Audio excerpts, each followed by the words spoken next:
Hey everyone, welcome back. Today, we're diving into something super practical. How to transfer USDT from Dubai to India in 2025. If you're into crypto, you know USDT is a stablecoin that's pegged to the US dollar, making it a reliable option for cross-border transactions. With evolving regulations, 2025 might bring smoother processes, but let's break it down step by step so you can do this confidently and securely. First things first, make sure you have a digital wallet set up. In Dubai, popular options include Binance or MetaMask. Choose one that's compliant with UAE laws. You'll need to verify your identity, as KYC, know your customer, requirements are stricter now. Once that's done, load your USDT into this wallet. If you're starting from a bank account, you might convert AED to USDT via a local exchange. Next, select your transfer method. For 2025, we expect more seamless blockchain bridges or decentralized finance, DeFi, platforms like Polygon or even direct peer-to-peer swaps.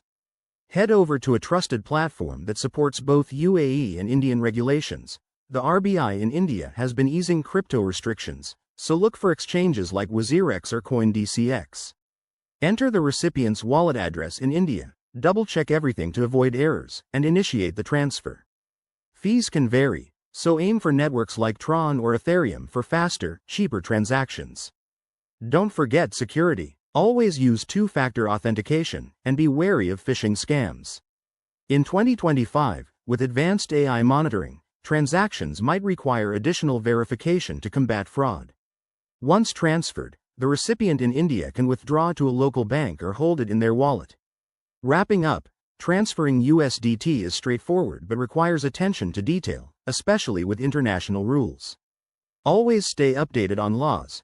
Dubai's VARA and India's potential new crypto framework could impact things. If you're unsure, consult a financial advisor. Thanks for watching. Hit that like button if this helped, and subscribe for more crypto tips.